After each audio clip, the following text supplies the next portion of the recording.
Okay, so we're back at the square body, and if you look over here, yeah, that's an intercooler.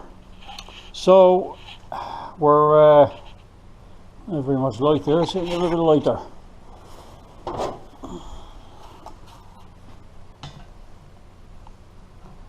It looks a bit better. So obviously the intercooler has gone in front of the truck.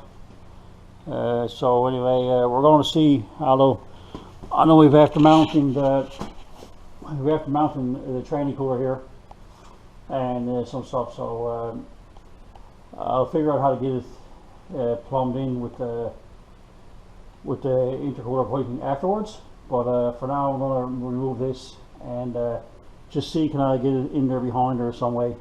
So, and then we'll worry about the piping after, because still got to go back far enough. If we get behind this anyway, as the grill comes in here, so we're hoping we're going to have enough.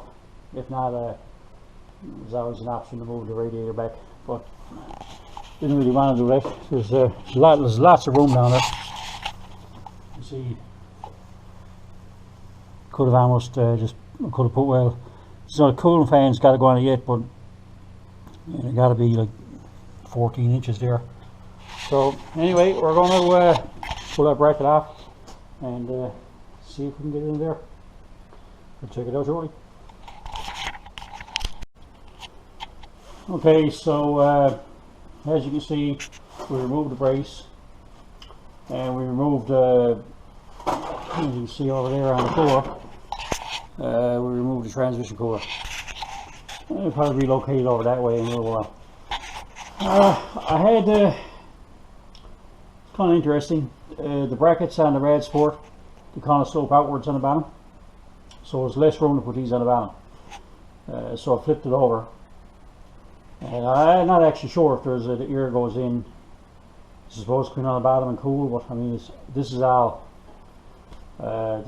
just open to the inside, so just pressurize this side and leaves the other side, or vice versa, whatever way you go on, right?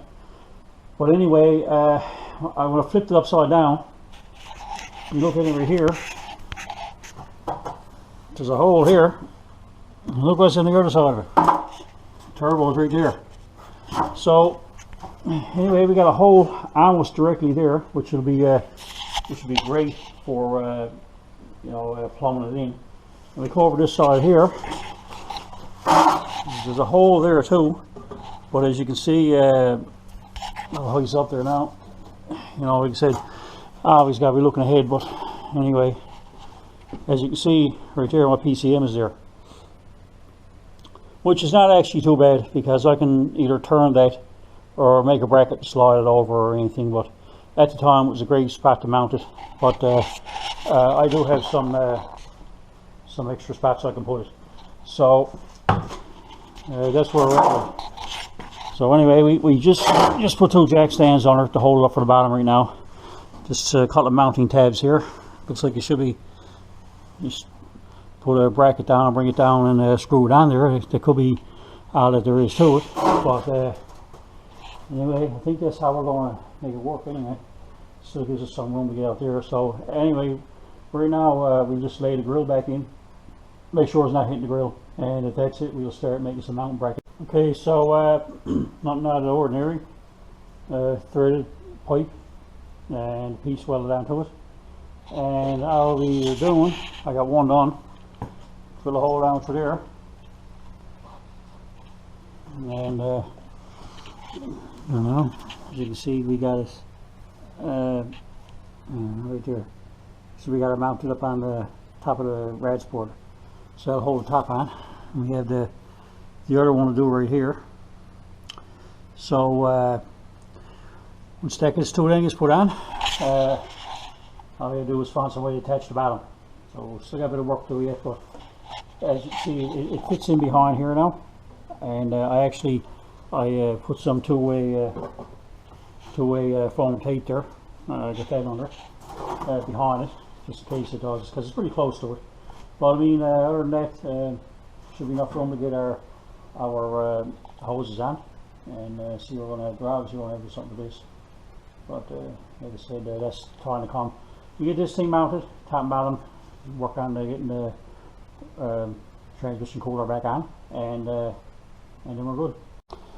Okay, and then for the bottom mount, what we figured out was there's a bracket here hanging around anyway. It's only a 90-degree bracket. Could have bent it, made it, but I had one here bent into shape, so I said, well, why not cut it off? So I drill a hole up to the bottom of it. It's not exactly center, but it don't matter. But anyway, and I got 2 holes here. So that's the passenger side. In the meantime, I did do the driver's side already for a little mock-up. Do it. So it's the bottom of the intercooler there. As you can see, just 2 sill tappers in the bottom of the rad sport, and it goes up on the bowl piece in the intercooler. So it works pretty good. So we'll do the other one now. Okay, so I got another little update here. I went a little bit further after. So intercooler's mounted nice, and we actually, without having to change any of the lines, we actually managed to relocate the transmission cooler right here. So it actually is great, because now you look at it now, come out of here and come over here and put a turn in here, and the same thing on the other side. So it actually works pretty good. The only issue that we had, if anything, is if you look at this bracket here, the grill actually mounts right here and down on bottom, right? And it goes up and it screws on right here with that hole, and the one down bottom which we have covered. But I may have to cut it in 2 and put it in 2 pieces. One will go up over the top and one will go down the bottom. But it's not a really big issue. But it worked pretty good. So that's an intercooler installed in a square body shaped truck, and hood latch solid, works fine. Everything's all bolted in and on, so it's not bad. It almost looks like it belongs there. So anyway, that's all for now. So